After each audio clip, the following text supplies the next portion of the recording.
Welcome back to Area Diesel Service.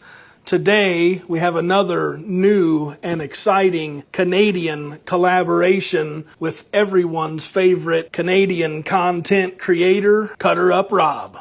If you're not familiar with CutterupRob, we'll drop you a link to his channel. Do us a favor, go over there and check him out and tell him that we sent you. You will find some very technical and informative engine and man stuff content over on Rob's channel. I did some spot checking and snooping on his channel. It looks like this dude probably knows more about what's in this box than I do. He has sent us what is supposed to be a project and given us a couple of instructions or requests, and we're going to see if we can help him out. Inside of this box, as I understand it, is supposed to be an injection pump off of a 1989 first-gen Dodge pickup truck. Surprised? We were too. After all, as pickup trucks on the market today go, the Dodge, originally introduced in 1972, is the grandfather of them all. This is a 5.9L Cummins for those of you that aren't in the know. The engine that makes this truck so enjoyable. Chrysler began offering this six-cylinder turbo diesel for the '89 model year. It's built by Cummins, the company that makes engines for big highway rigs. Yes, this is a real truck engine. It looks like one, sounds like one, and most importantly, pulls like one. That's about 360 cubic inches for those of us on the illogical system, checking in at a whopping 160 horsepower, but we're going to cure that. And this particular unit is of the million-mile variety. I don't know if this pump made it the entire million miles, but this engine very much did. The story is that this was a farm rig for its entire life, and it sounds like it overheated and started slapping a piston, and that's when Rob got involved. There's another shop that pulled the engine, gave it to Rob, and Rob's job is to overhaul the engine. Rob pulled the pump, and our job is to overhaul the pump, and while we are at it, give her a few more beans. So we'll talk about what we may or may not get into there, but first thing, as per usual, we need to perform our preliminary initial inspection. So Cutterup Kurt is going to slice her open here. Maybe. Pretty good tape. That Canadian tape, it's good stuff. Stinks. Ah.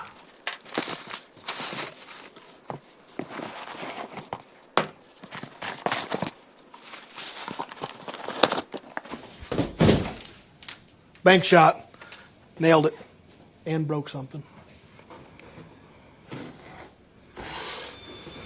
Well, I don't see anything out of the gate that scares me off. This bolt crammed in there is obviously not a Bosch situation, but I don't see anything else that is overly alarming. Yeah, I do see where there's some manual stampings in the housing, so perhaps someone's been in it before. It looks like somebody's done a little bit of chooching on the AFC.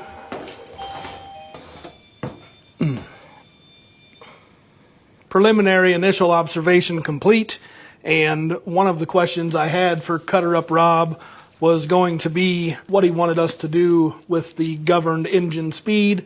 And I can already tell you he's answered that because he shipped us a governor spring. I'm sure that's the classic 3,200 RPM upgrade, or maybe he wants it a little hotter, a little spicier, don't know. And he also sent us a fuel pin. So like I mentioned earlier, after watching some of Rob's videos, he's very much in the know. We've been through this pump before.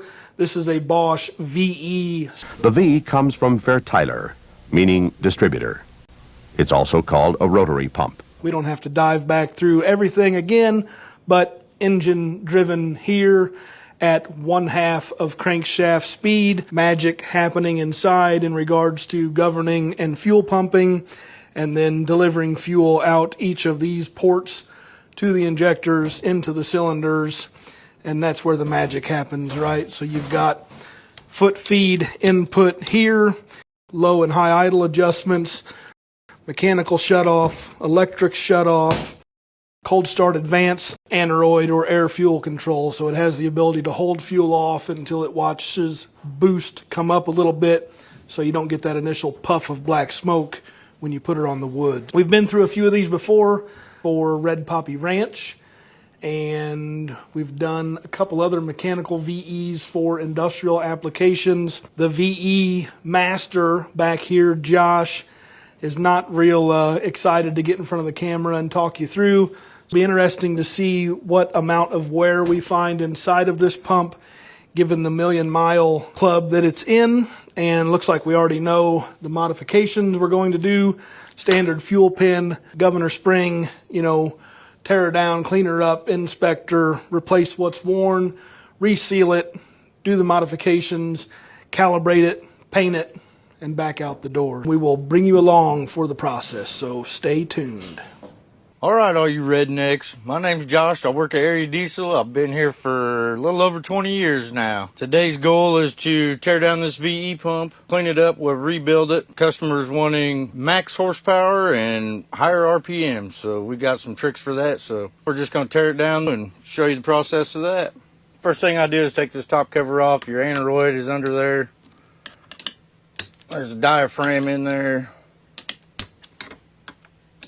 There's just 4 flat head bolts that go in there. Okay, so you take those 4 bolts out, this little cover will come off. Okay, just like that. You got your cover, 4 bolts. Next is your boost rod here. This is your diaphragm, so you always want to check and make sure there's not any tears or any holes in it or any of that stuff. There's a little plastic washer on there, keep that. There's a spring in there, you can go ahead and keep that. Next thing you're going to do is take this lever off, your throttle lever. Take the top lever off, the spring that's on here. Sometimes it'll get wear on both sides, sometimes same thing with the lever. We're going to pop this center piece out there real quick. Okay, so sometimes those will get rusted in there, no big deal, just beat it out. Your spring, I just take a flathead screwdriver, pry between them, point them down at your bench so that way it don't smack you in the head. Just like that, your spring comes off, lever goes in the basket. Before this thing flipped up, you need to mark where your throttle shaft actually goes on here. You can see there's different marks on here. Your top of your throttle shaft will have a spline on it too. Sometimes you'll get a spring wear right up here on this post. If it's not too bad, you just reuse it. Take your spring, you got 2 little plastic cups there, those come off. I'm gonna go ahead and take this vent out to 17 millimeter. That's all that is a vent hole. Nothing major there. We're gonna take the fuel screw out now. You gotta do it before you take the top cover off. Just kind of releases some tension in there that you got on your fulcrum. It does have an O-ring on your fuel screw right there. We just go ahead and take all these O-rings off because none of them are any good. Keep that piece. Okay, next thing you're going to take the top cover off. So you got 4 Allen's, 5mm Allen heads. Depending on how tight these are, you might want to shock them. See if they'll come out now. Okay, one did. This other side you can see is kind of blocked by the low idle screw there. You want to break it loose, then you want to kind of lift up as you undo it. Okay, don't pull too hard. If you do, there's a spring inside of here. You might stretch it, warp it. Just try to avoid that. Once you get them all loose, you can take your throttle shaft, just poke it through the hole here. It dumps out. No big deal. Look at taking this top cover apart here. Okay, so you got a 10mm here. That's for your manual shutoff. I'll just go ahead and break it loose. Well, maybe. Okay. Break it loose. That lever. Inside of there, that's connected to your manual shutoff lever. So, and I usually mark it. I don't know if you can see very good down in there, but I'll just mark where that shaft is. Take your O-ring off here. Ball on each side. There's a rod that goes through here. Those balls are holding that rod in, so you got to beat that out of there. Now I've got the right chisel. I'm just going to try to break this, get this balls to break loose here. So there's one ball that comes out. Now go to the other side. Take you a punch. Just like that. You got your other ball. Pull this rod out right here. You can take this inside piece out first. This shaft will not come out until you take that piece out. So, and you can push this through.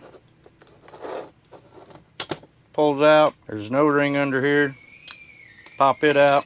You got this. It takes the same as your top cover bolts did, your 5mm Allen. All that is a plug. Take it off. It's got a washer on it.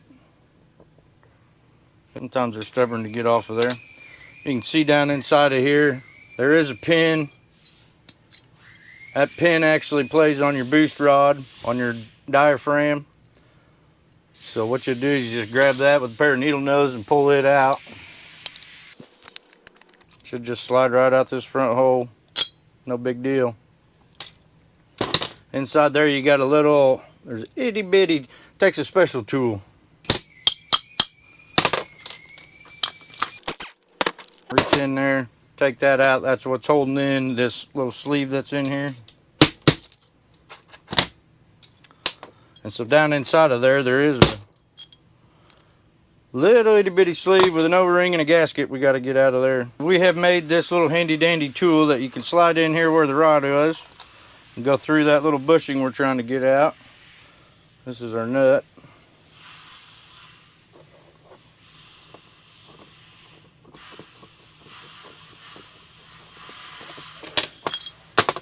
And that's the piece you're trying to get out right there, the little black thing. There's no ring inside of there. All of these take a gasket on the back side too, which did not come out with that, which is pretty normal. So we made another handy dandy tool. And you reach down in there and you try to get that gasket down in there off that face. If for some reason you would have moisture or fuel getting into your air cavity here, this is probably the issue, is that this seal and that O-ring have gone bad. There she come out. Okay, that's your little gasket that you need to get out of there. Never want to double up on them. So right now this entire top cover has been disassembled. I'm gonna pop this bushing out, but other than that, this thing's fully disassembled, ready to be cleaned.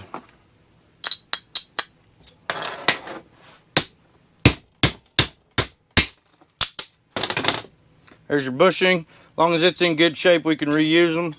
If it's not, we'll replace it. But that's it for the top cover part. All right, so we'll continue on here. This right here is your governor spring. It's connected to your low idle spring. That's all goes through your fulcrum. That would be your compression spring for your low idle. This is your extension speed for RPMs, or extension spring, sorry. There is an O-ring on your on your throttle shaft, so take it off. Should also have this washer on there. If it don't, you need to get one. Take our solenoid blades off.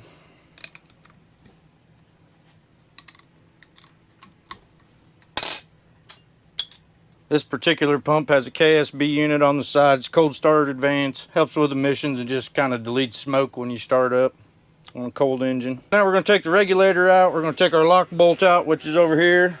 We're going to take this KSB assembly off. Take your regulator out. It kind of takes a special tool, but a 10mm wrench will do it. I normally tap on it, just break it loose so it doesn't break it. All right, your lock bolt is a 10mm bolt. Got a lock plate. Lock bolt does have an O-ring on it, so we'll take the O-ring off of it. Your KSB solenoid here is a 15/16. I'm gonna break it loose. There's no ring that goes on there, but sometimes they'll stay in there. There it goes. This one doesn't have a spring. Sometimes these KSBs will have a little spring in there that you need to take out too, but this one doesn't. 17 millimeter over here for your valve. These valves do go bad. Springs will wear out, or they'll get corroded or contaminated, and they'll break. Take the O-rings off of it.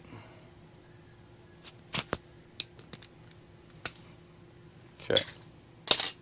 Alright, so now we'll take this fuel rod out of here that's connected up here to your fuel regulator. That's 5/16. Sometimes these things can be a pain if they're too tight and you almost strip it out. You can just take you a pair of vice grips, gently squeeze it, don't go too far with it. We'll end up pinching that line, which will create an issue for your KSB. Okay, so that come out together. We're going to pop our regulator out of here. Okay, there's 3 O-rings on your regulator. We'll just go ahead and take them off. Now we're going to flip the pump upside down. We're going to work on taking this head out. You really want the pump up and down like this, because if you try to take this head off when it's horizontal, it is under spring tension and it just makes a mess. So make sure you do have it sitting straight up. These are all our delivery valve outlets. We're going to take those out. Under each one of those, you'll have a copper washer, a delivery valve, and a spring, and a little shim in there. Okay, so that's your delivery valve right there. Sometimes they'll be stuck. It depends on if you got contamination or not. You got a spring and a shim, so that's how they'll go in there. Copper washer is always down there in the bottom to seal it. Take all 6 of these out. The shim gets stuck in these holders sometimes, so you can just tap them gently on your bench and they should fall right out. Go ahead and pull all these delivery valves out. You do want to keep them as a initial unit. You don't want to mix your insides up with another one. Could create issues. Anyway, we just keep them all together. A lot less stressful that way. Take the bracket off. You can take these 2 torque bits out. I think they're T30s is what they are. While I'm doing that, I'll just take these advance plates off too. They're the same size, so plate, 2 bolts on each side. Okay. Now, one side you're going to have a flat cap. There's nothing on the other side of it except the back of the piston. Your other side is going to have a shim and a spring in there. This one's got sand or beads from our blaster in there, but anyhow, you'll have a washer or your shims, your springs. You usually have a shim on both sides of this spring, but sometimes you do, sometimes you don't. Okay, it's in there too, so no big deal. There's 2 5mm Allen heads also that hold this bracket on the back. Okay, we're going to go ahead and take them out.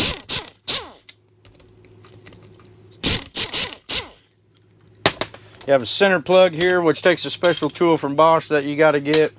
The plug in the middle is just a 12mm, so let's go ahead and take it out first.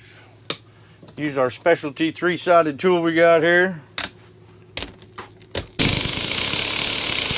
That plug does get torqued in. It goes to 65 foot-pounds.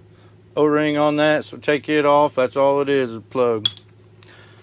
Kind of seals your high pressure down in there is what it does. Okay, you got a solenoid. That's 15/16 wrench.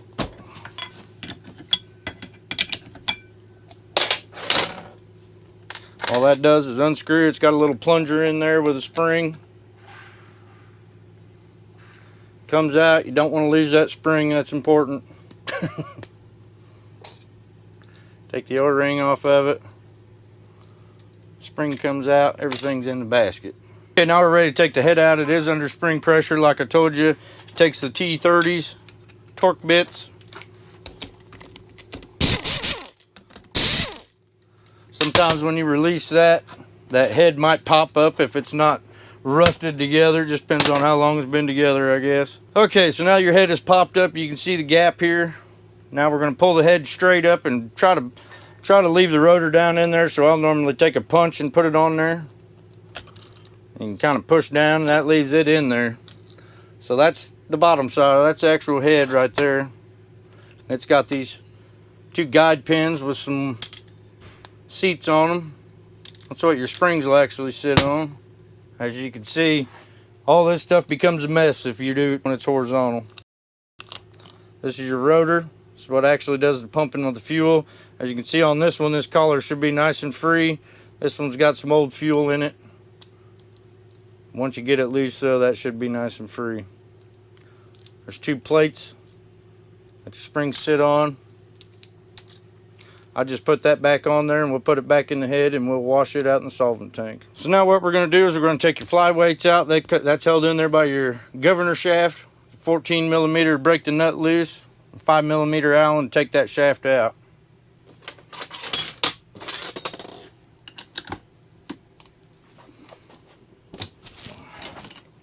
Hercules put this thing together because everything is super tight. Anyway, you just break that loose, unscrew your shaft till it quits, comes out, pulls right out. Take your nut and your washer off, take your O-ring off of this. Okay. These weights now, if you lift your fulcrum up, will pull straight out. You got 4 weights, a washer, and a sleeve. That's your governor sleeve and 4 weights and a holder. Sometimes these will get wear. Just depends on how bad they look, whether we reuse them or not. These might need replaced. We'll get a better look though in a little bit. There's 2 plates that those weights sit on, square one and a circle one. Make sure you have those. Now we're going to take this fulcrum out, which it takes a special tool also. It's a 3-sided, 1 on each side.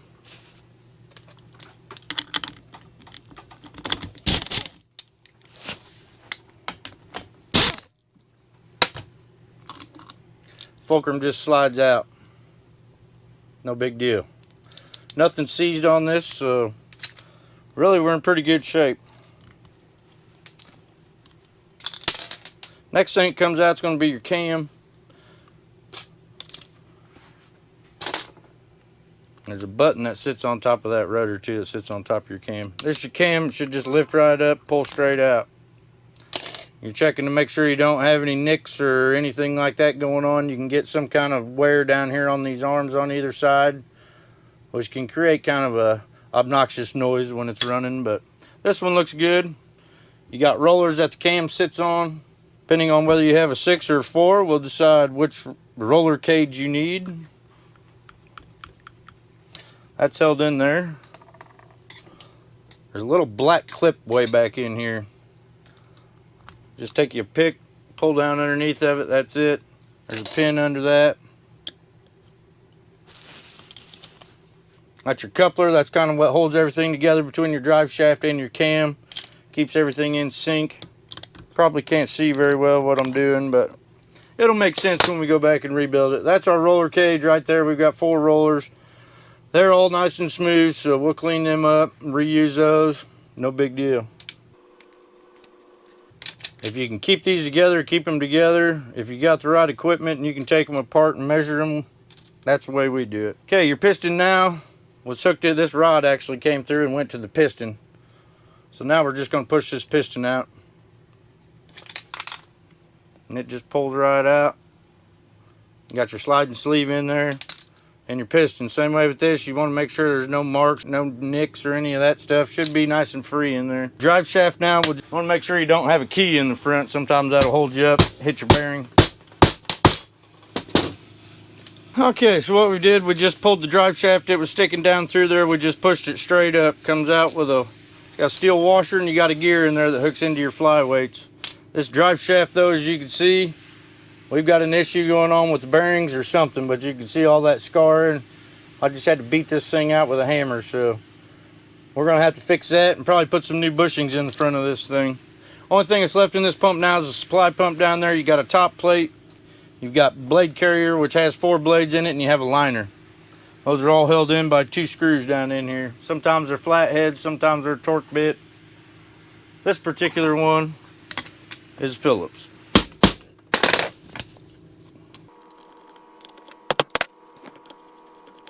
Okay. Once you get your 2 screws loose, this top plate just slides right out, nothing major.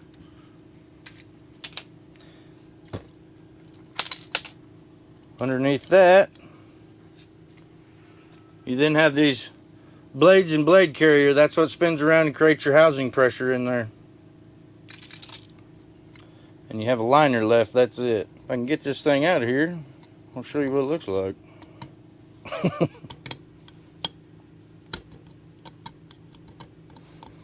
These are kind of a really tight fit. Most of the time they're not this bad to take out, but okay. So this is what's in the bottom. It's called an eccentric cam. As you can see, this dot, eccentric just means the circle is a little bit off center, so you can, depending on which way your pump goes, if it rotates clockwise or counterclockwise, you'll need to put this in accordingly and get it in the right way. You put it in backwards, it's not going to work. Trust me, been there before. Anyhow, right now we're going to pop the front seal out of this. That'll be it for the teardown. I'll take it out here and wash it up in the solvent tank, and we'll get back at it and rebuild it. Normally, get this front seal out, I'll just take a flat head.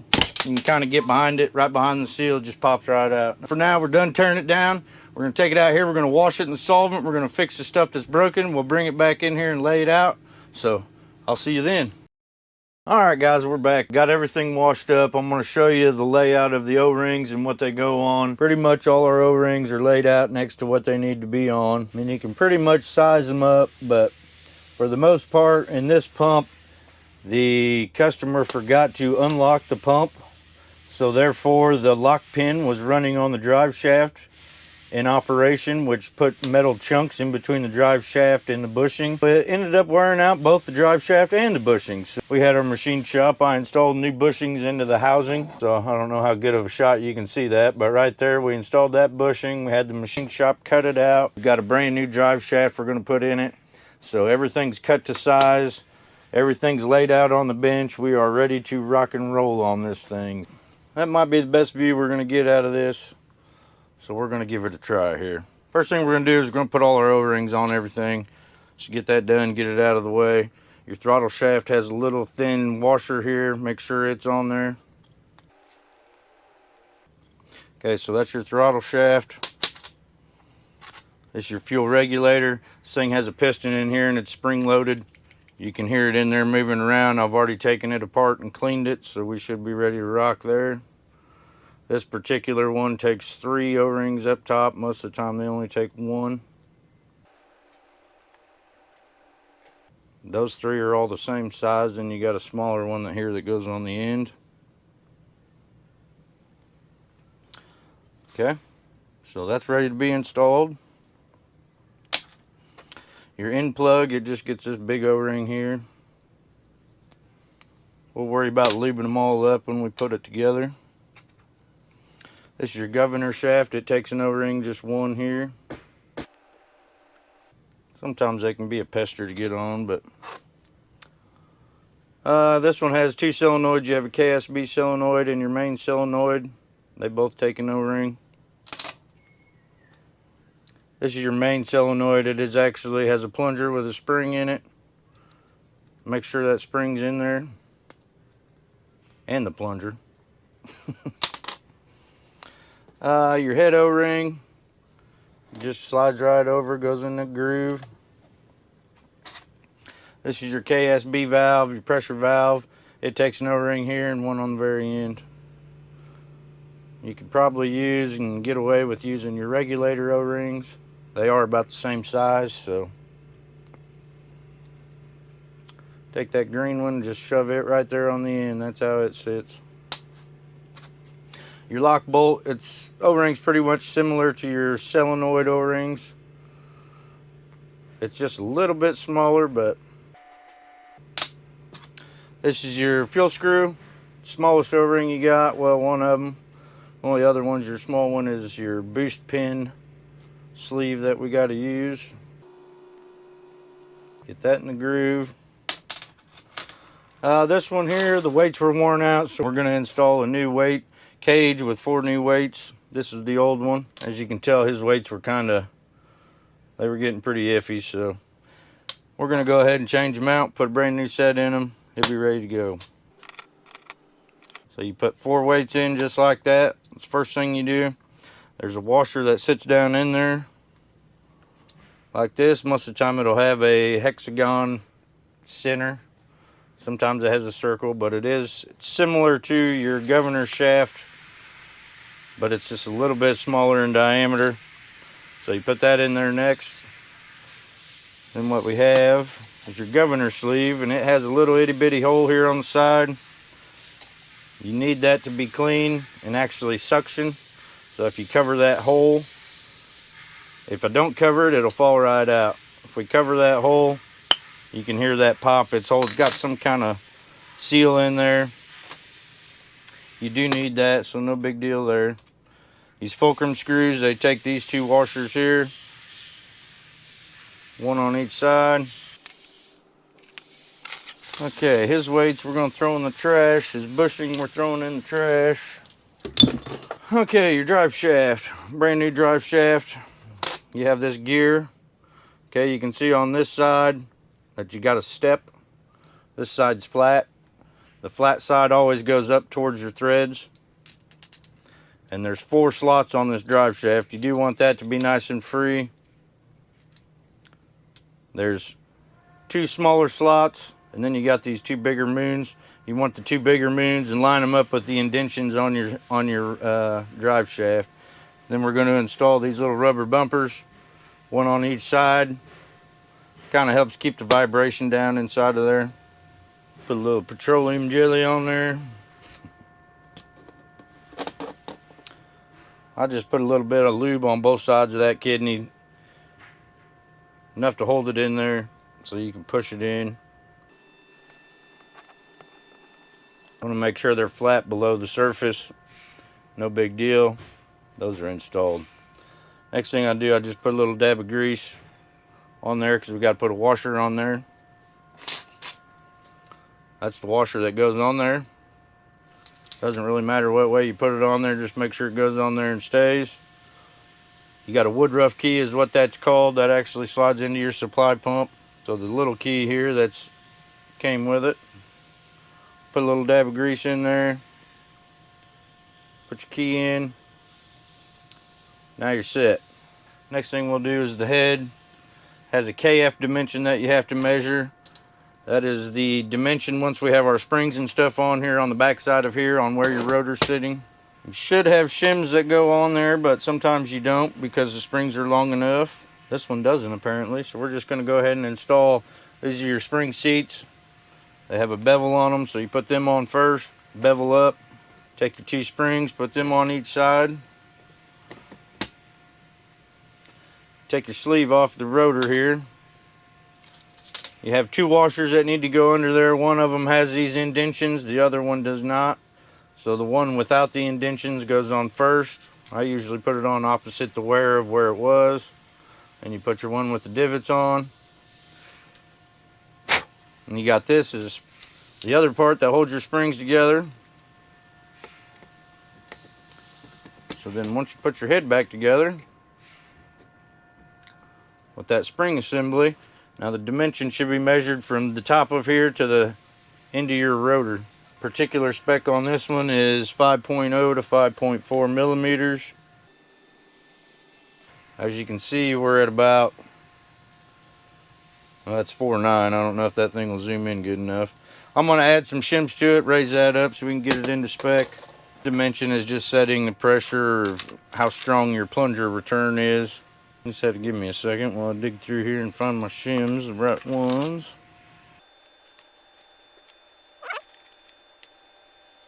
So I'm going to add a 16,000 thick shim to both sides, 1 on each. You always want them to be even. That way you're not wearing your rotor down awkward. We've got a 15 and we got a 15.5. So we're going to install one of those on each side of here. So you have to take your rotor back out, take your springs off. So your shims will be the first things that go on.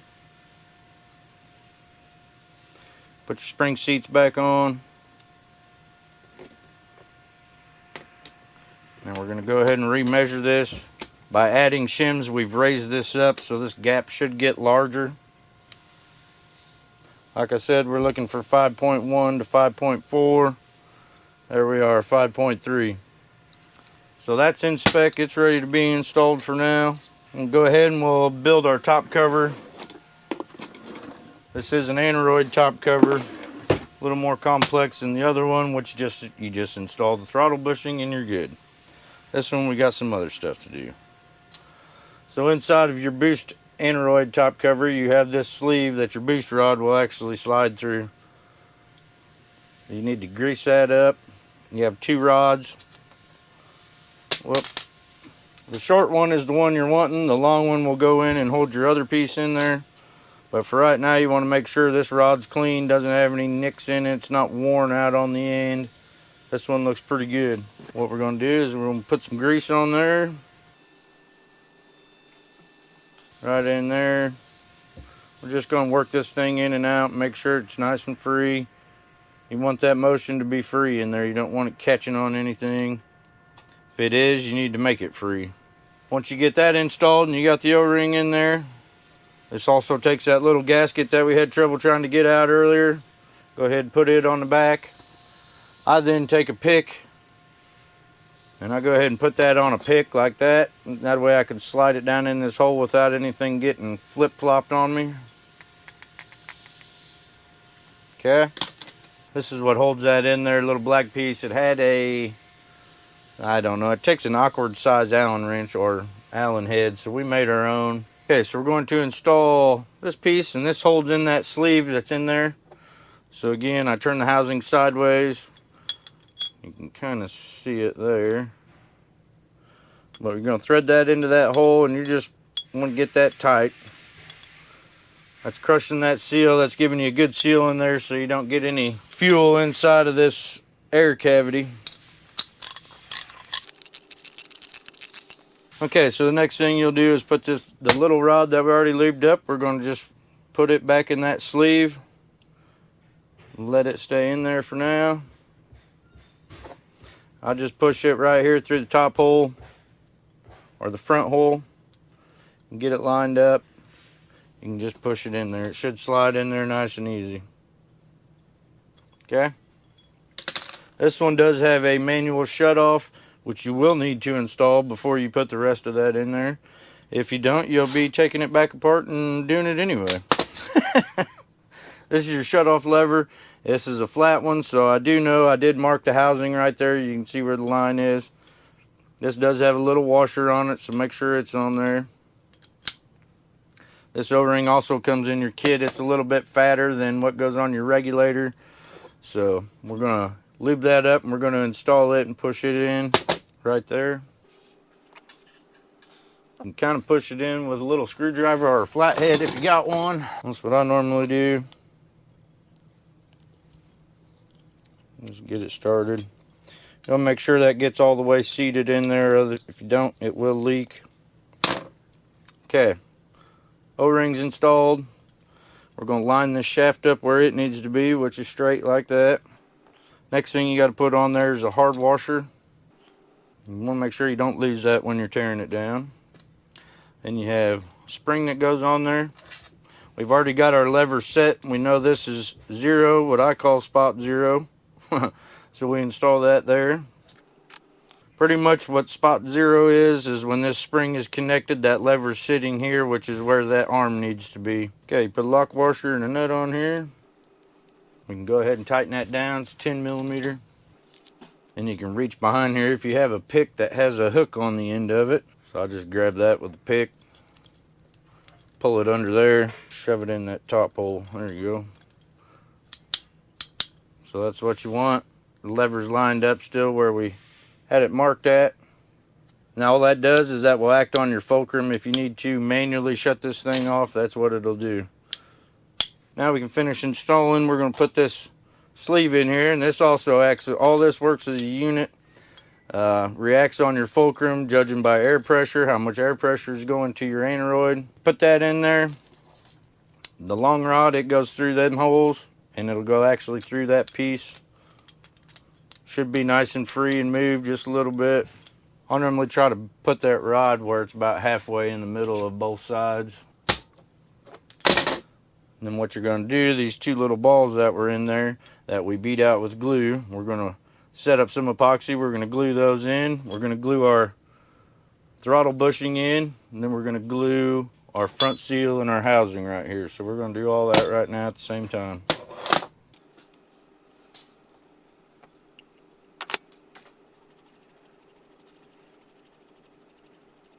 This is just 5-minute epoxy. Just want to make sure it's a 2-part epoxy, so you want to make sure that you get it mixed up real good.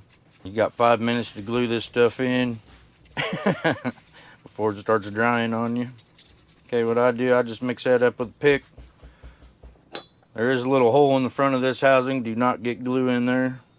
So I'll just go around the edge.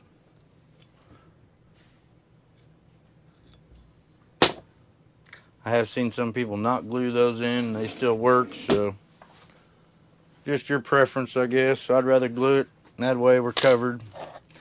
We're going to install your front seal. I have this fancy tool. If you don't, you can just use a socket that's about the same diameter. You're still going to rub a little bit of epoxy around the edge of it. I'll just take it and we smack it right in.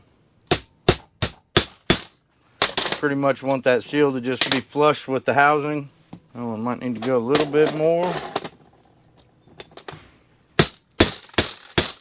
Okay, I'll just wipe the front of that off. No big deal. So that's in. Next we're going to install our throttle bushing. Just want to put a little bit in there. That's going to go right here. It's got a step in it, so it's only one way it can go in, unless you try to put it in from the top, which don't be that person. I have this tool, so I'm going to bang that in. Okay, our bushing's in. We're just going to let that glue dry. It's no big deal. I do run a little bit of glue around both of these holes that we're going to put these balls in. Just like that. Get your balls covered in glue there. Knock them in with a punch. That's all that is. It's bigger than the ball, so it goes in there and stays flat. We're going to do the same thing on the other side.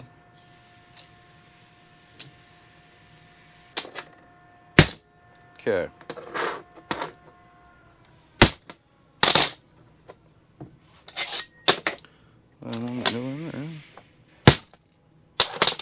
Okay, once I get those in there, I'll just cover those up with glue now. Just basically a reassurance of not leaking there. Okay. So now we're going to let all that set up. Got 5 minutes for that. Mount this housing and get started building this baby. Alright, we've got our camera adjusted. We've got our rollers remeasured. We are ready to build this thing. So the first thing you're going to install is your liner. It is an eccentric liner, so the gap up here is bigger than the gap down here. So whether you have a clockwise or counterclockwise, this would be counterclockwise, this would be a clockwise pump. So our particular application is clockwise, so we're putting the bigger gap up that way. And you always want this middle dot to be up towards the top of the pump. So that liner should slide down nice and easy. We're on the right way, so if you put that in backwards, you will not suck fuel in going the proper rotation. Inside your liner is you're going to put your blade carrier, and you have 4 blades. The slot always goes towards the inside. I always take each blade and I will run it into this liner and just make sure. Sometimes you can get a nick on one of these slots and these blades will not slide, and that does cause an issue, believe it or not. It only takes one to do that. So okay, so I'm gonna just go ahead. I usually throw some lube in there. This is just calibration fluid. It's not gonna hurt anything. I just don't like everything being stiff and dry. I'd rather have it lubed up. Okay, so now you're going to take your 4 blades. You're going to install one of those. One at a time. You're going to have to turn the carrier with your finger. Like I said, the valley on the back goes towards the inside circle.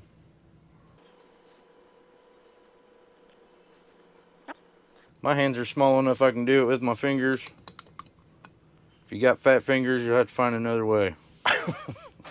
Okay, same thing. Your dot's towards the top, your hole is. This one's got 3 holes in it too. You're just gonna put this one in the same place the last one was, up towards the top of the pump. Has 2 little bolts that hold that in. These are Phillips. Sometimes they're torque bits. Whatever they are, just use the right tool. Slide that down in there. You can go ahead and tighten them down. On these, I'll just go hand tight as plenty. You don't want to overdo it. Okay, as you can see, I'm down in there. You want to make sure that your blade carrier can spin and it's free. If that thing's stuck, you need to remove that plate and free it up. Drive shaft's going to go in next.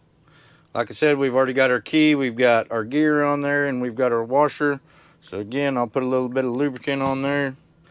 You have to get this key into that slot. Very important. Sometimes it'll slide right in, other times it doesn't. Look at that, like butter. Okay, once you get that in, you can see it turning down there. I'm just grabbing the drive shaft that came out of the front. Everything's turning, nothing's sticking. Okay, that's what you want. Next thing we're going to install is your roller cage. We've got our 4 rollers. They're all been measured to the correct spec. It does have a pin. You want it going back here towards your advance bore on the back. Like I said, this should slide in here nice and easy. No problems. Just like that one does.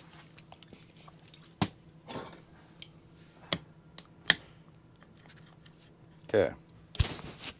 Should be nice and free. You don't want anything catching here. So next thing we're going to install is your piston.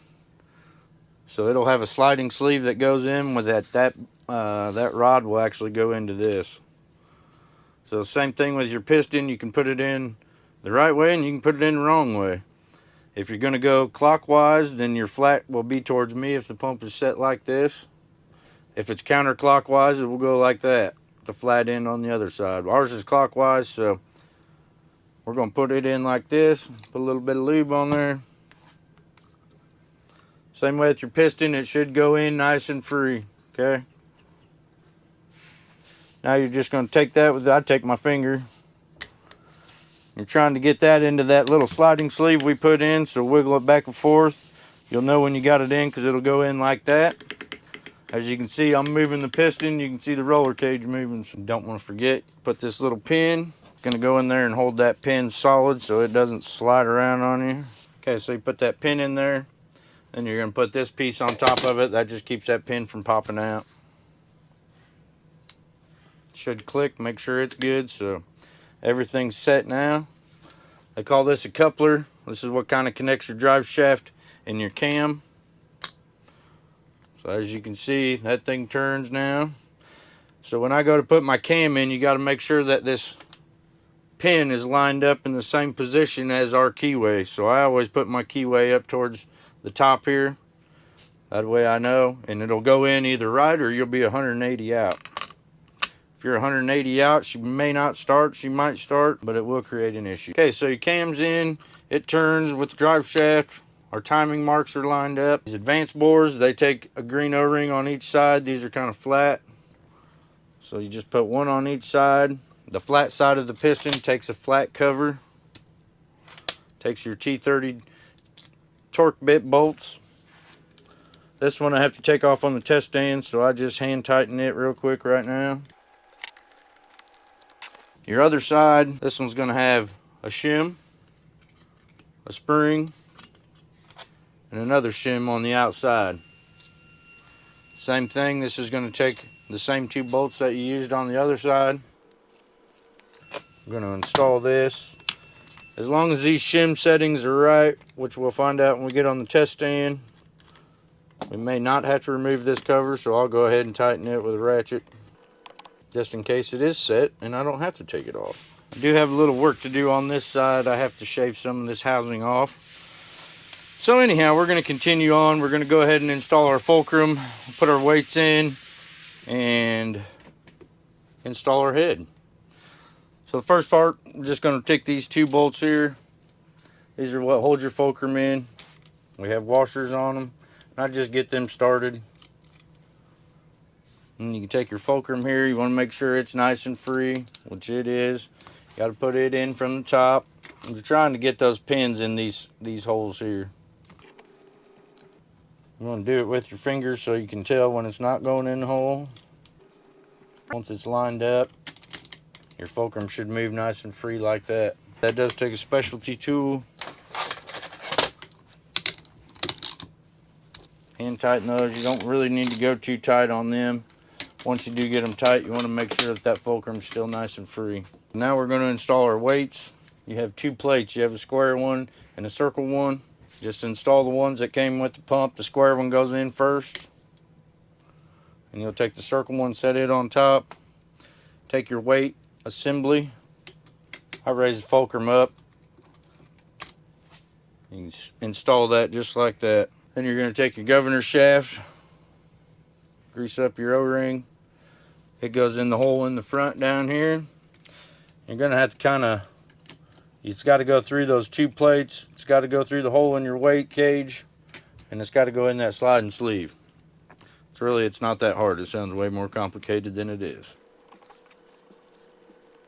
I'll run that in. Normally, when you put your lock washer and your nut on here on the end of this governor shaft, you want about 3 millimeters of protrusion of that shaft sticking out past this nut, which is not very much. You're talking about maybe a thread, 2. That's just kind of a pre-adjustment there. Once you get that set, you can lock that down, 14 millimeter. We've got our piston in, we've got our KSB side installed. I'm going to go ahead and we're going to put our valve in. It goes in on the bottom of your KSB side. Put a little bit of lube on there. And it goes in. Your O-ring will seal, which creates the pressure when you energize the solenoid on the other side. This is 17 millimeter. Just hang tight on that. You're going to install your KSB solenoid, which is different. It's a pushing solenoid instead of a pulling. So you want to make sure you put the right one in the right spot. 15/16. Just hand tight that. So now we're going to go back and install a regulator, a line that runs from your regulator over here to your KSB. So to install that, I want to try to get these threads started in here without cross thread jetting them here. A lot of people crank this down. You don't really have to crank it down that tight.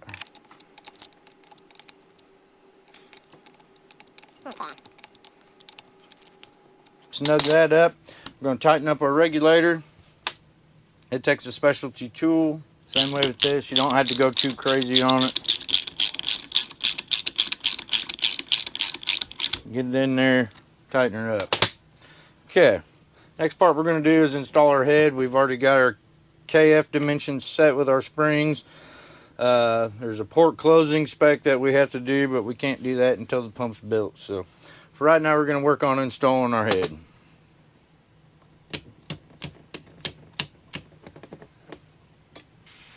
First things first, you want to leave your head up. You want to make sure that this rotor goes in nice and smooth. It's not catching or real stiff or anything like that. If it does, you can green rouge it. This one here is going to work just fine. Okay, you do have to install your sliding sleeve on there. Thing about the sliding sleeve, it's got a hole on one side of it. You want that hole to go towards the base of your rotor. This is a very tight tolerance, so sometimes you can put this in the head. If you're good like me, you can get it on there with your fingers, you know. Okay, so that sleeve moves up and down. We got our dot facing down here. We're going to go ahead. You got to put a button in the back of this. Just use the original one that you had in the pump. When we go to set this dimension, that's what we're going to size up, is whether we need to go bigger or smaller on that button. As you can see down in here, we got our pin for our cam. So that's going to go in that slot.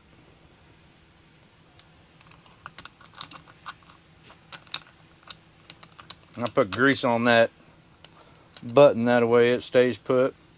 So once you get that in there, then you can see your rotor now turns up and down. I'm going to set it at its highest point just to help me get this head installed. You're going to install your spring sets. Okay, the stubs go into the actual head itself. So then when you're putting them in your housing like this, you put them the other way. So your pins should actually go through those holes on that black piece. Kind of set it offset just because that's kind of how these holes are on here. So we're just trying to mimic that to get it to go in easier. And put some grease on your O-ring on here. You got 2 springs that you put on there. Those apply pressure to your fulcrum. I just dip those in some grease also. You can get them to stay in there. A lot of people try to take their heads out of these on the engine. Incredibly hard to do. Very rare do you get somebody that does it and doesn't screw this up. Main thing is you want this pump to be up and down. You don't want it horizontal, you want it to be vertical. I'm going to try to get that rotor into this hole and slide it down and get my pins in those holes.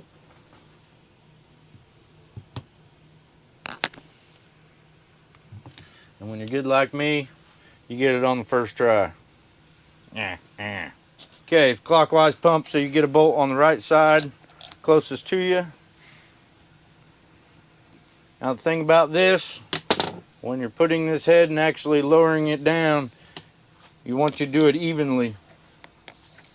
So you want to do a couple turns on one side. My camera's right in my way. Just raise that up for a little bit. Not sure how good the view is, but and it should go down. If this thing starts getting really hard, just stop and back up and try again. You can see right there, it just snapped that rotor down, so all that spring pressure that we had in there now has forced that cam back down off of those rollers. So we've got our head down all the way. We're going to lock it down in place. Next thing we're going to install is our center plug.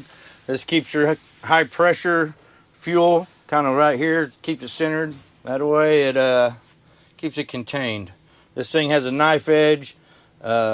We always do try to reuse them right off the bat just to save you money. Most of the time they work. You can take them out and reuse them. That there takes a specialty tool also. This gets torqued in to 65 foot-pounds. Your handy dandy torque wrench, we're at 65 foot-pounds. You hear the click, just stop. Okay, so that's done, that's installed. We're going to install your delivery valves and your holders. First thing you need to do is put a copper washer in each one of these holes. Those washers do come in the kit. I try to put the flat side of them down.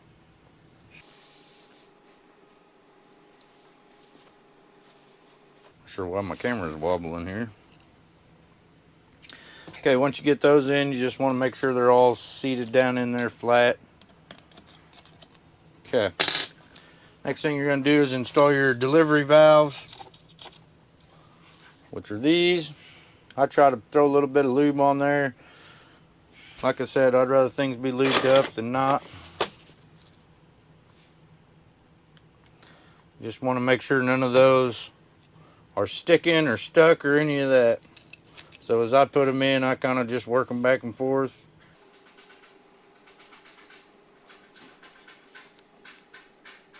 If you have old fuel or any kind of contamination, it's very important that you take these out when you're disassembling it and get that stuff out of these delivery valves.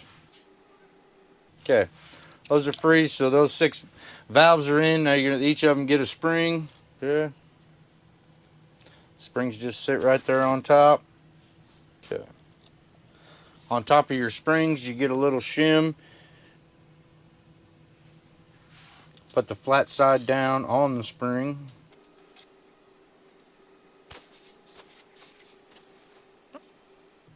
Okay. Then you're going to put a holder in. These holders get torqued in at 360 inch-pounds.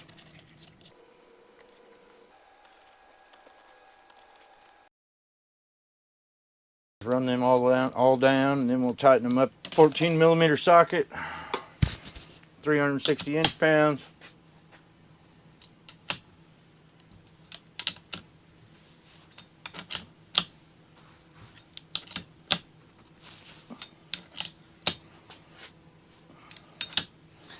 Okay, so our holders are in. Everything's torqued down correctly. Last thing we are going to do, I'm going to put the main solenoid in. Now you can put this pump up horizontal and you won't have to worry about stuff falling out on you. That's 15/16. Tighten that with a wrench. Okay, now we're going to stand this puppy up. We're going to install our governor spring, which this particular customer wants more RPMs and max fuel, so we have a tough spring that we're going to use in here, which is that's the extension spring he sent in. That's what we're going to put in it. He's wanting to get about 3,200 RPMs out of this thing, so we're going to try to make that happen if I can get that in the hole. Okay, that's how that kind of goes. This is your idle spring. It goes through the hole, and then your spring actually connects through the hole on that low idle arm. Next thing we're going to put in is our throttle shaft. Put some grease on it. It goes on the other end of your extension spring. Make sure you get it locked in. Now we're ready to put the top cover on. Put a gasket on here. It comes in your kit. So now your throttle shaft is going to go through here. You're trying not to jam up everything either when you're going in here and putting this thing together. We're going to give it a shot. So you push your throttle shaft up through there. The aneroid covers are trickier than the other ones. But as you can see right there, everything went in, I can tell. So now we're just going to put 4 bolts in this thing. We're going to install our 4 bolts for our top cover. Those are 5mm Allens. Like I said, this top cover has a positioning pin on the back side. So that's the first one you want to run down.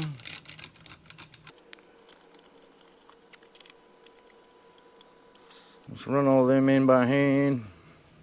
I just hand tighten them with a ratchet, no big deal.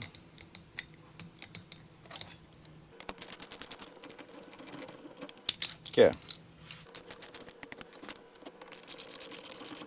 Those hand tight. Right here in the front you have just a plug that goes in there. That's what this is. Put a washer on it. Same thing, 5mm Allen. What I like to do is put spring pressure on this, and that will act on that little pin that we put in here. Because I'm just double checking to make sure it's still free, which it is. Now we're going to install our diaphragm in here with our fuel rod. This guy wanted more horsepower, so in turn we got this kit, and this is the one they put. It's got a steeper angle on it, so it gives you a lot more fuel. First thing you put in here is your spring, and you've got this little plastic spacer. You put it on here. That flat's going to go, and that little pin that we put in there is going to ride on that slot. So what I like to do is I've already got mine marked with the dot on the back. You know, get that pin out of the way so this will go all the way down.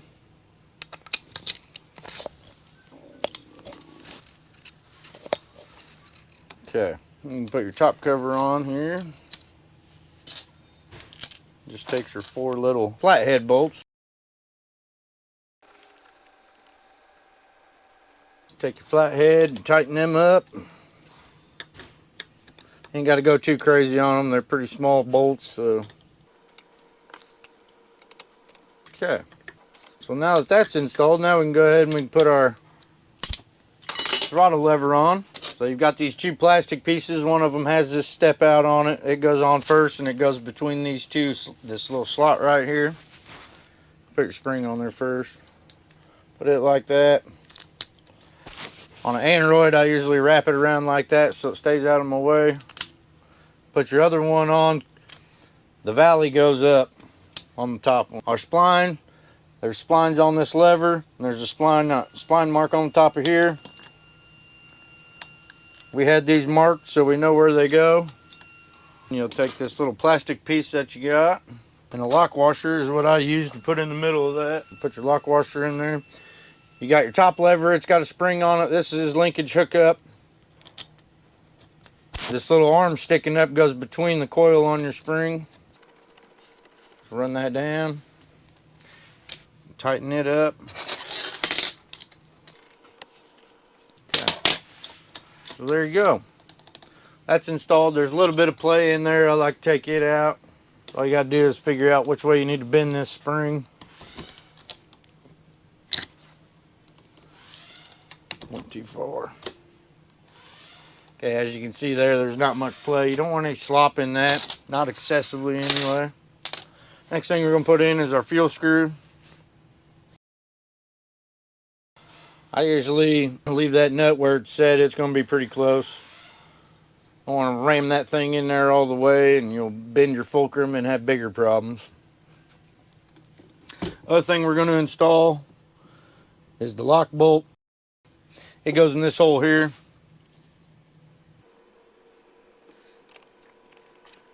Okay, when you get the pump from us, it's going to be locked timed to a certain degree or a certain amount of lift on a certain cylinder. So you won't have this plate in there. This will actually go in and hit the drive shaft and lock on the drive shaft. Like I said, that was a big problem with this pump, was it was not unlocked when they started to run it. And over time it ate away at the drive shaft and all that debris got in there between the bushing in the front and wore it out. So all this plate does is give enough gap to where that bolt won't hit the drive shaft. Okay, so now we have to do a port closing on this thing. Setting the point of injection is all dependent on the size of the button that is underneath your rotor. So we're looking at the exact point that we're going to deliver the fuel. Whether we're late or early, that will decide if we need to go bigger or smaller. Our spec for this pump is 0.3 millimeters of lift. We're going to use air to simulate the fuel.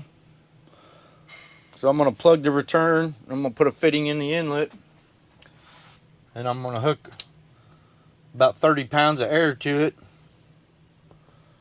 And then as I come up on the cam, it will dissipate the bubbles that are in here. Judging on where those bubbles shut off at is where your point of injection is, and it's got to be at a certain spec. So I've got a nut here on the end of the drive shaft. We're going to go in the direction of rotation, which is clockwise on this pump. You can hear that thing kicking over on the cam, so all we're going to do is find a cylinder. I'm going to hook air up to it. Now with this having a solenoid, you will have to put power to the solenoid to open up the passageway. We're just going to hook 12 volts up here.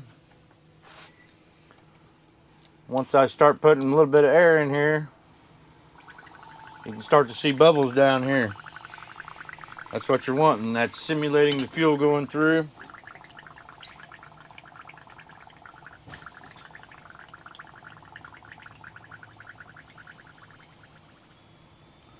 So we're shutting off a little bit late. We're looking for 0.3. We're at about 0.45. So I'm going to go about 6 thousandths bigger on my button to get that to shut off sooner.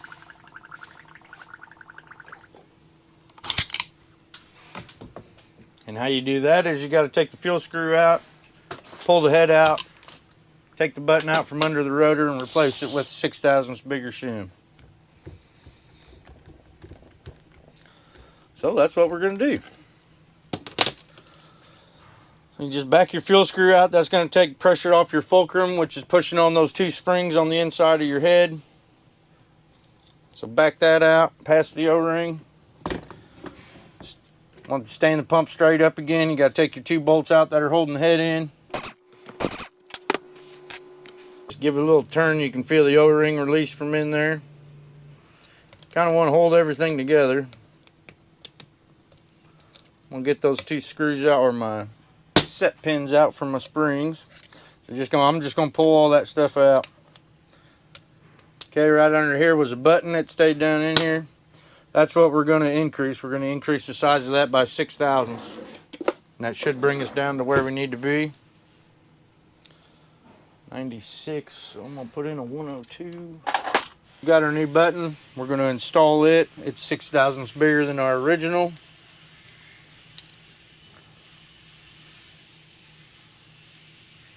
We're going to install this back into our head or into our pump. I'm just turning the drive shaft to get it up at the highest lobe. We're going to reinstall the head now.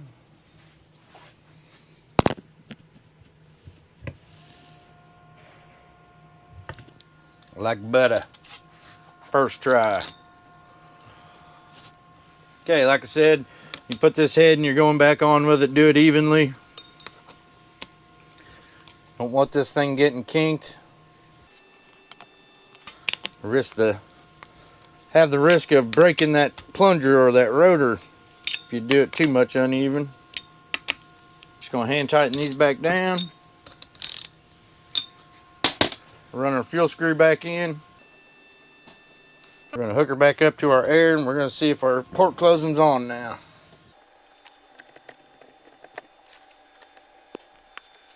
After you install your head, if you put a nut on the end of your drive shaft, that just tells you if you can get it to kick over, you've done it properly. If it doesn't and it's really hard, you've got something wrong. You got to take that head back out and look at it again.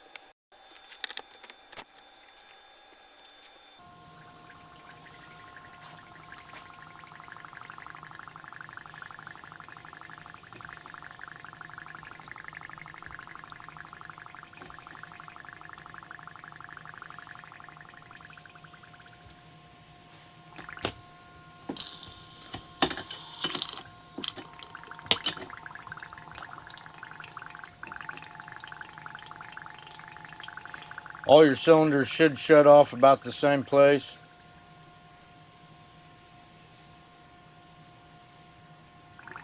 This one here, we're getting about 3.3 on it.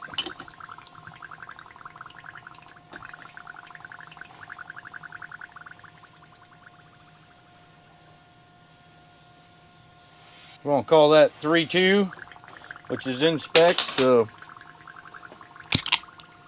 that part's done. So now all our dimensions are set. Our pump is basically preset for the test stand. Of course, nothing goes as planned when you're in there.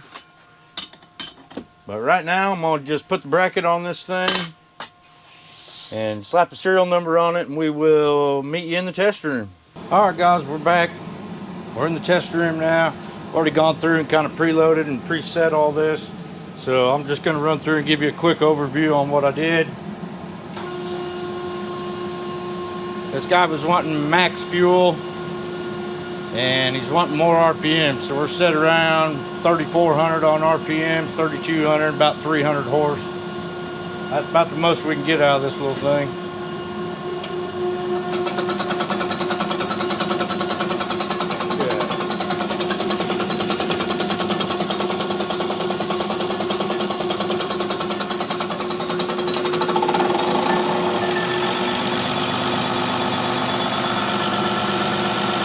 So as you can see, everything's running. This is manual shut off, sends it to 0. Same way with the power here. Disconnect it, we're at 0. We're locked in high idle, and we'll give her some pressure. We'll go up and look at our main fuel.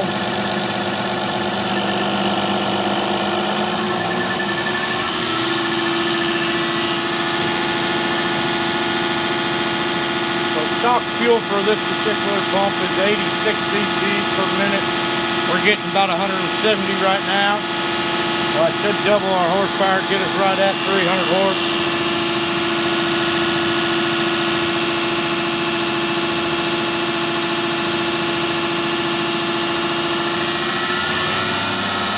Go on up, we're looking at our timing. We're set at the top end of our timing specs, so that's good. Same with housing pressure. This thing's supposed to be dead. Normally by like 2950, 3000, we're going to get an extra 300 or 400 RPMs out of it just by the spring change that we did.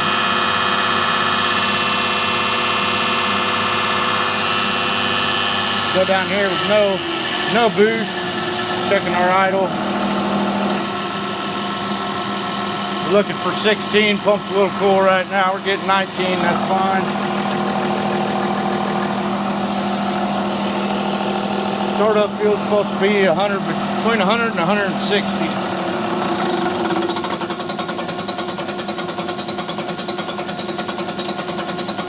We're getting 130, 129.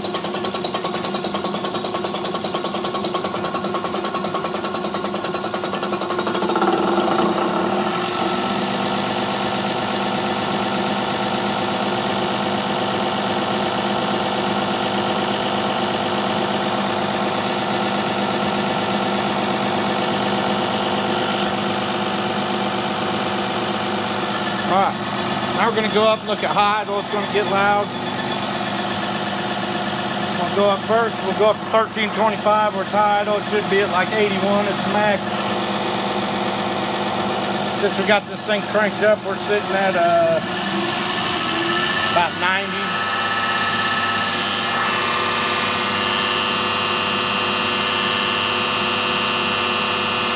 So 1325s are high idle.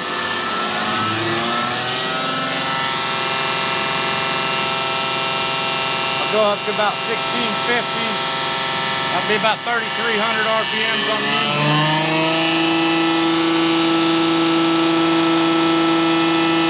Still giving us 30.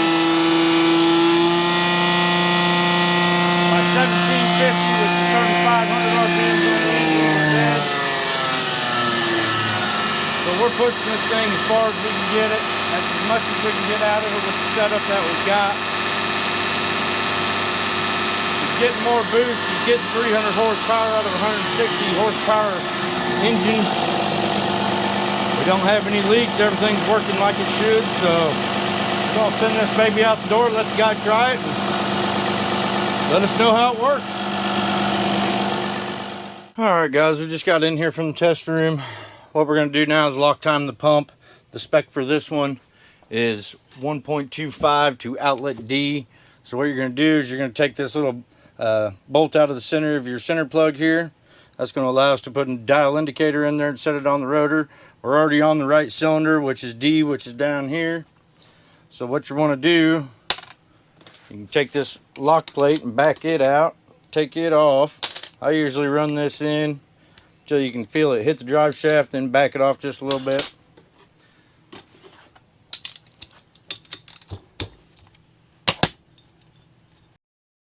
I'm going to use the same dial indicator that I used to do the port closing. Like I said, our port closing is 1.25 millimeters to D. So we're going to zero our gauge out here. Make sure you find the bottom of your cam. And so that'll be 0. You're going to go around 1 full time and then to the 2.5. And that's 1.25 millimeters to outlet D. All you're going to do then is just lock your lock bolt down on your drive shaft, and we're going to be good to go. Take our nut off. We're at 1.25 millimeters to D. This thing is ready to be capped up and painted and sent to the customer. We've made it back to the parts counter. Josh has done a couple videos for us in the past, mostly of the silent film variety, but he did tell me that he dropped in some wisdom on this one. I don't know how in depth he went. We're going to hit the highlights again. Hopefully we're not reiterating stuff he's already covered, but do me a favor, go down in the comments, give us a thumbs up, give Josh some credit, give him some props for taking us along for the ride and telling us what he knows about this type of contraption. We thought this might have been a 1,000,000-mile pump. At least the engine had 1,000,000 miles on it. After getting into it, we do not believe that to be the case. The housing, we do not believe was an original Dodge 5.9 application, because the cold start advance, or what we call the KSB, did not fit correctly on the housing of the pump that it came in with. And we had to do a small machining operation and skin that surface off so the KSB would mount flat.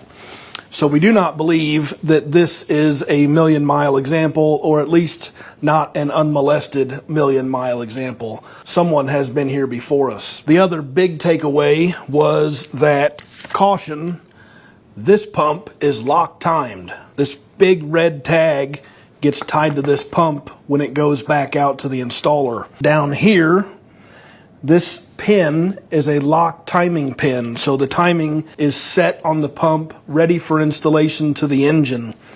Once the pump is installed in time on the engine, you then back this screw out and you put this lock timing plate behind it, and that holds that pin out off of the drive shaft. We had to replace the drive shaft in this pump because someone fired it up with the lock timing pin still up against the drive shaft, but it smoked the end off the pin and it chewed up the drive shaft, and then that debris that was generated there got into the bushing on the housing, and we had to do a minor housing repair as well. So just keep in mind, if you're not familiar, read your red tag, because that is no bueno to run that lock pin up against the drive shaft. Other than that, the pump was not in too bad of condition.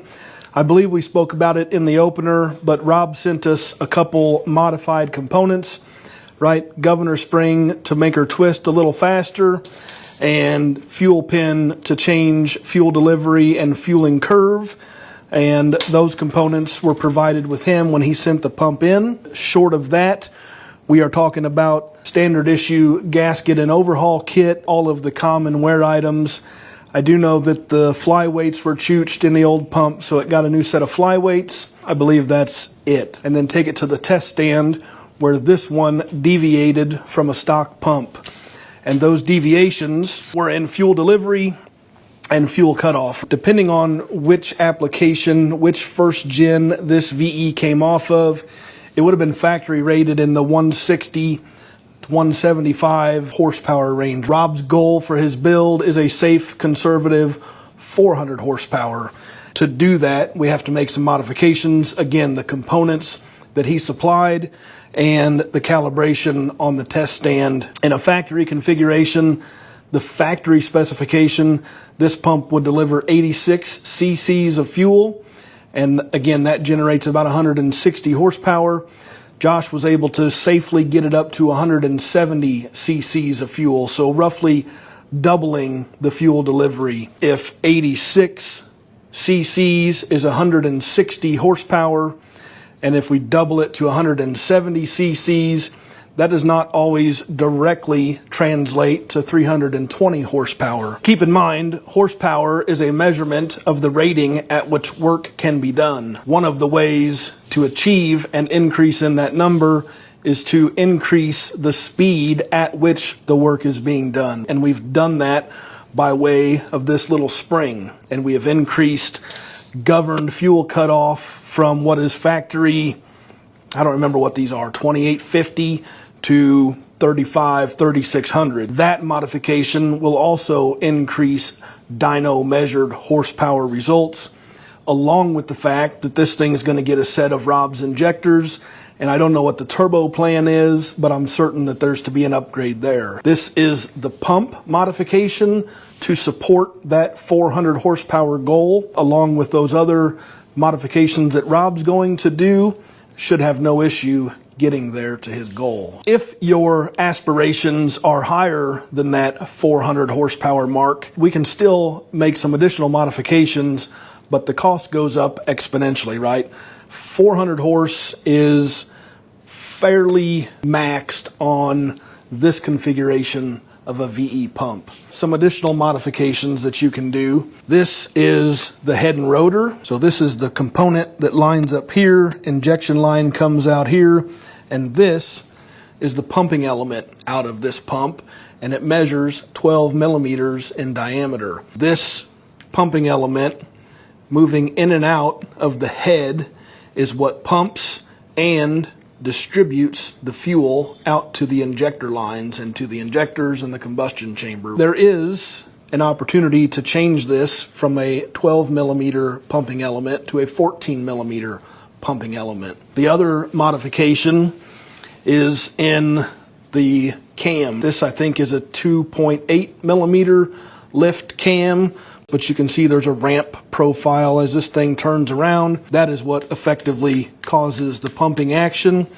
And we can increase that, I think, to a 4 millimeter high lift cam. So now we've got a longer stroke and a bigger mouth, and we can take the fuel delivery up dramatically. I would tell you in advance, the reliability of the modified 14 millimeter head and rotor is suspect. This should be considered racing hardware, and if it blows up, it blows up. If you got money to burn and a VE pump, bigger head and rotor is a good place to waste it away. And now, the $1 million question, as per usual, what did it cost?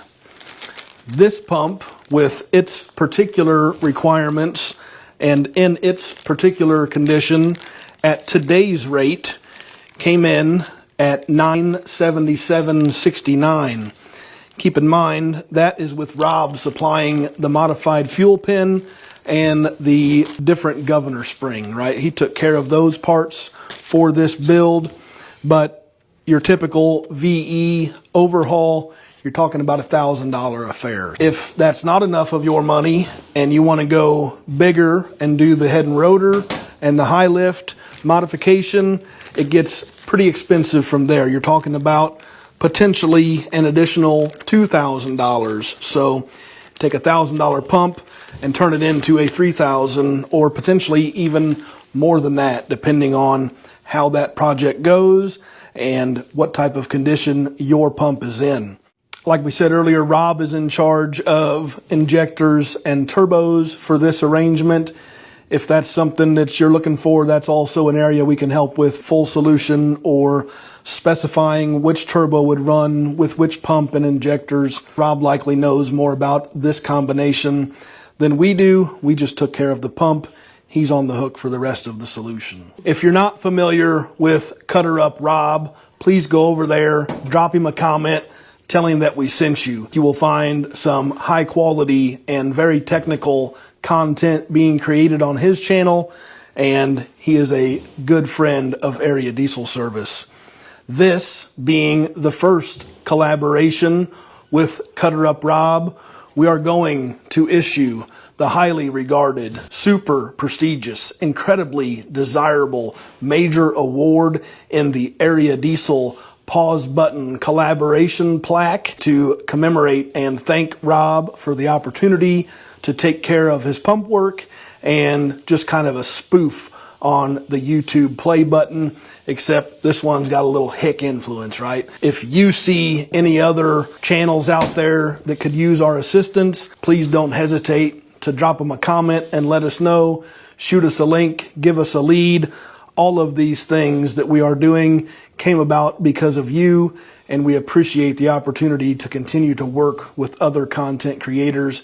If you need something, please don't hesitate to reach out to us.